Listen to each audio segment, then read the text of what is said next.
Welcome to the Business Spotlight series. My name is Kay Cote, and I am your podcast host here at Action Coach in Central Texas. And today on the show, we have Anshul Sharma, founder and CEO of GoldSoil Realty Investments. And we're going to be talking to him today about his business, about his journey to business ownership, and what it's really like to own and operate a business. If this is your first time on our channel, be sure to like and subscribe to get notifications when we drop episodes like this. Well, welcome to the show. How are you? Great. Awesome. Thanks for having me. Yes, thank you so much for being here. So, I'd love to hear a little bit about you and then give us a brief overview of your business.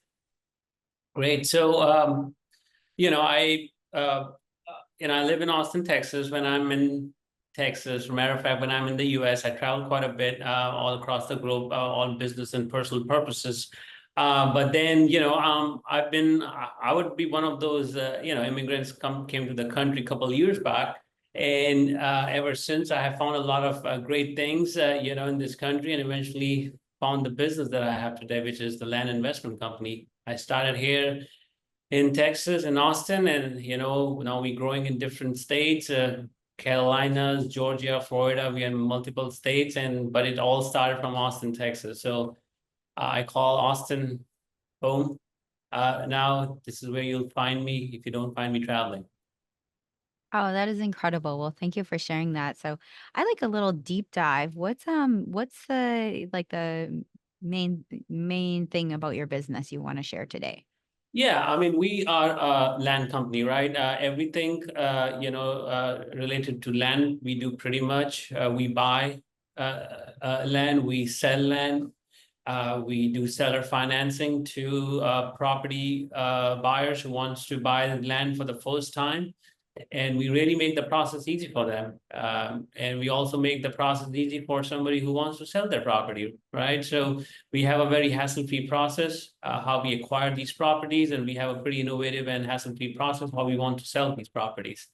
Mm. We are also in subdivides. We can take a big parcel and kind of, broke it down into smaller parcels, and depending on the market and stuff like that. But it's all land. Land is all we do. Well, that sounds really interesting. I'm really excited to deep dive into this conversation. And so, Yeah. let's start with your role. What does your role look like day to day? Are you more in the business? Are you on the business? Or is it a little bit of both? Yeah, it's a question that I get often, when I'm on one of these podcasts, like, are you in on? And I think if you're a growing business, there's a part of you which will be in the business. And that I think other entrepreneurs might attest to it. Like, if you're growing and you have a very clear intent, you want to grow the business, it's almost impossible to be not in the business because business is changing. Okay, Hmm. the process change. You're hiring new people. You're going different places, so it's impossible for not to be in the business. But then, what part of the business you are in changes as you grow the company. Obviously, I'm not doing what I was used to 7 years back, right? Hmm. So most of the time is like, hey, looking at maybe big deal, hiring people, setting the vision for the company. That becomes like a core part of my job every day. I gotta set the vision. I gotta set the goal. We should know where we're Hmm. going, that kind of stuff. So I'm Mm. a bit of both, but I know where I need to be in the business, and other parts are just absolutely kind of, delegate to somebody else to do it. Oh, definitely. Delegation is key, isn't it? Yes, that's it. That's how you scale. Definitely. And speaking of delegation, who are your employees? How many employees do you have? Are there other partners? Yeah. I have one partner, which is my wife. So we and both started the business back in the time. We have our shared roles and responsibilities in the business. We have a US based team. We are a team of five at this point, and then we have a bunch of folks overseas who kind of take care of back operations work. We do a lot of offshore property analysis. We do a lot of even on the phone kind of skill set kind of gets, to offshore teams. So we are in Philippines, Egypt, We are here in Central America. Matter of fact, I'm in Nicaragua right now. So, we kind of spread over. It really depends what side of the business we're talking about. Well, we got presence, a little bit of presence, outside of the US as much as we have in the US right now.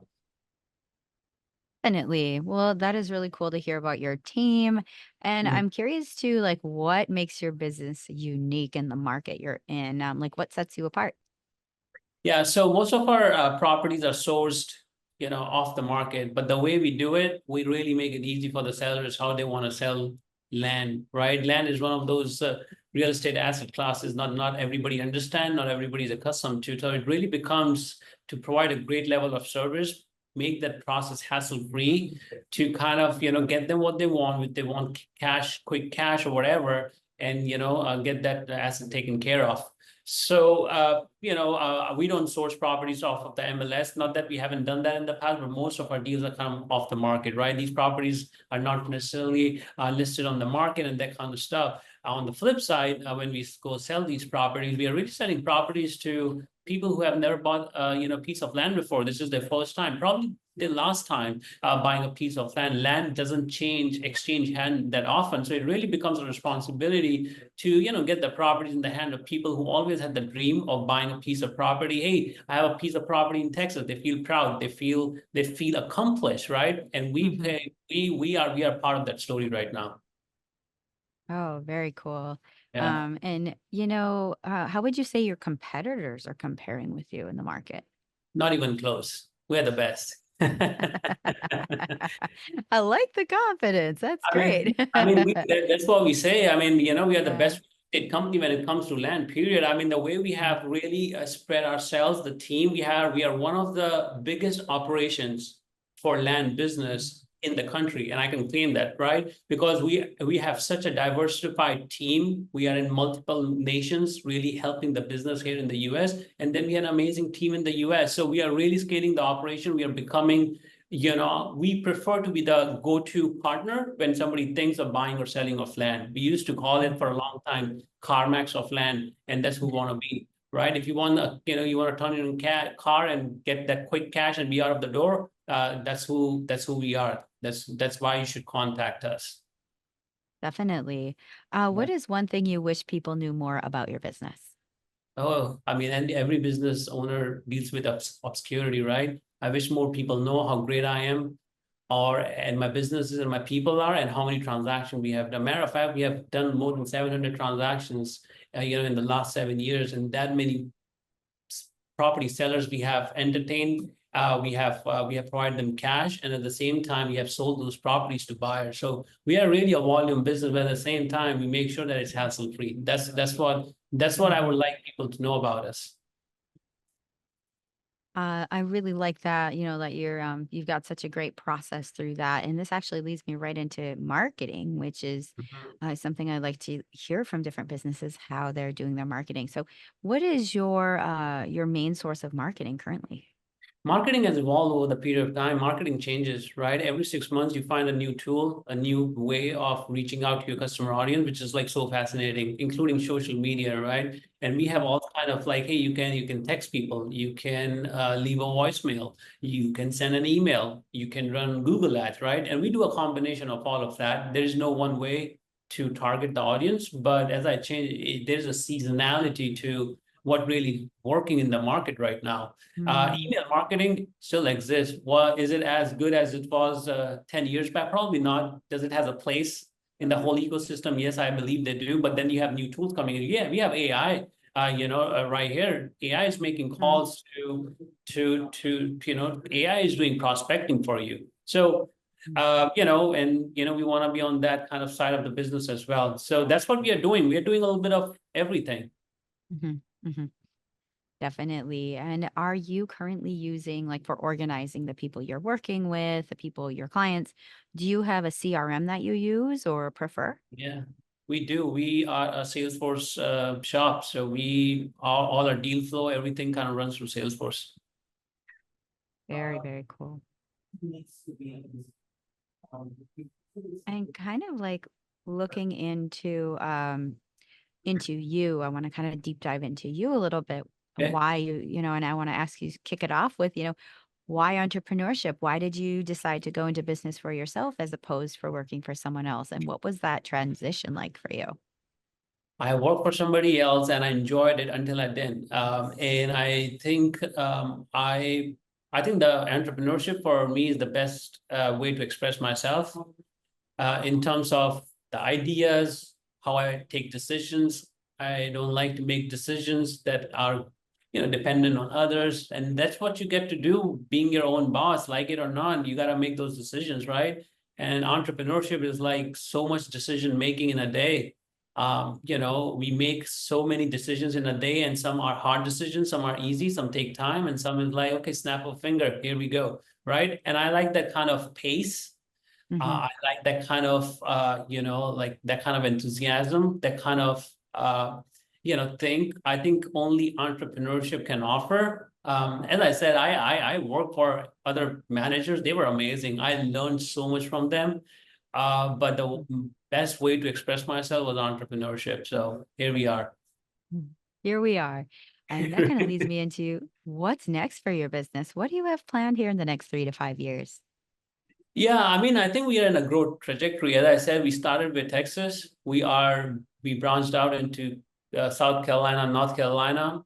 We also did a little bit of Georgia. We have done a little bit of different states, but really we want to grow and we want to be in multiple states. I mean, I have a big claim like, hey, we want to be in 50 states before we are all said and done. And that's a big claim to be here in the company, but that's what we want to do. We really have a business model that can expand, that can scale. And for the next 5, 10, 15 years, I don't see him doing anything drastically different than just scaling and expanding. Definitely. Yeah. And kind of like looking at your approach to leadership, Mm. as you're leading your team, as you're working with people, what is your leadership style? I don't know if there's styles of leadership. I think it's changing. Quite honest with you, the leadership style is changing. I have been somebody who absolutely don't like to micromanage, and then I was like, micromanaging is not bad to a certain point, and then you go not micromanaging, right? Like one of my great mentors told me, hey, you micromanage your health, right? You should know what you're Hmm. eating. Like if you micromanage your health, you better micromanage your business. Otherwise, somebody else will do it for you anyways. And Hmm. micromanaging has a bad repo connotation, everywhere. Why you want to macromanage your people? You do want to micromanage them to the point that you don't have to, right? So my Yeah. style, I go super hands-on, micromanage until like they say I get it, and from there, at that point, they're on their own. And I go out of the picture, I go out of the scene. That's my style, how I want to run the thing. I think the vision is big for me. When we do anything here, I want to set the vision first, because if you don't have a vision, I think you're not going to go too far. It's very difficult to move people and their agendas if there is no big vision. So Mm. we definitely have to paint a big vision. That's how I do it. This is where we're going, and everything we do, like just kind of have that goal and that vision in place. Definitely. And what would you say your approach has been to hiring and retaining talent? Ooh, we're touching on all the great questions here. Well, people say hire slow, fire fast. That's the buzzword around. I don't know, but I think, like our hiring style has changed over a period of time.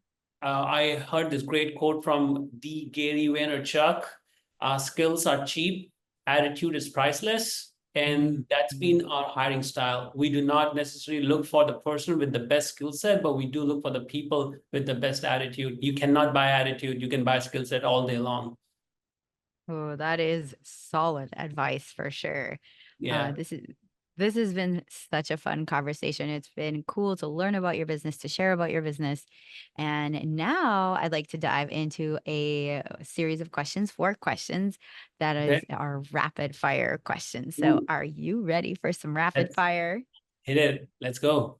All right. Question number 1 is, what is the key to success for you? Ooh, just be obsessed. Just get obsessed with something good. Mhm. You gotta be obsessed. Love that answer. Second is, what is a piece of advice you have for other business owners? Um, Take one day at a time. Put a big vision. Take one day at a time. Um, you gotta work hard. I don't know if there is an alternate to it.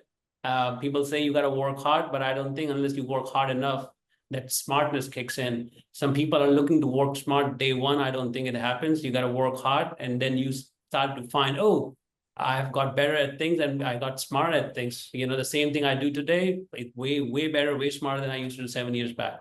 So I think I would say hard work. Definitely. And what is a book or podcast, could be any form of content that you've taken in most recently? I just got off reading Atomic Habits from James Clear, amazing book. And one thing that stood out to me is like, um, he kind of said it, but he's like, um, you're gonna get bored, and it is in that boredom where you find excellence. How Mm, many times you want to take that hoop to become the LeBron James of the world? It's so boring to kind of do the same thing over and over and over and again for like 30 years of your career. Get yeah. bored. Bored is not a bad thing. Get used to boredom. That's where the excellence is. So I remind myself sometimes when I'm in office, like, damn, I'm doing the same thing I was doing 7 years back. Like, that's okay. Because that's what it takes. Kind of show up every day and kind of do it over and over again. Mm, Yeah. that is a great, great, like, words of advice. And for our final question, if you had to choose only one area of your business you could rapidly improve tomorrow, what would it be? I think for any business owner, especially real estate, would be acquisitions. We say that we make money on the buy, and as everything is, transactional, and that's true. Mhm. So anything that I look to improve in my business, the acquisition side. Well, this has been incredible. Well, I'd love to share your contact info. We want to get folks plugged in to you and your business. Yeah. Hey, if you want to buy land, go to lowestlandprices.com. That's where we sell all our discounted properties. We get seller financing, no bank credit approval. We finance properties and all that kind of stuff. If you want to catch me on Instagram, that would be the land dude. So that's the Instagram handle, the land dude. So that's where you can find me. Wonderful. Thank you so much. And our final question for today is, what is most inspiring to you today? People. I came to this country 15, 15, 16, whatever years back. I fell in love with the country. People say, what do you fell in love with? I fell in love with the people. You gotta be people. I travel the world, and it gotta be, there's always people. Second best is food, but first best is people. If you get in love with the people, everything from there is easy. So Oh, very true. Well, thank you so much for your time, Anshul. It was a great experience to share this conversation with you. cool. Thanks for the time. It was cool. It was easy.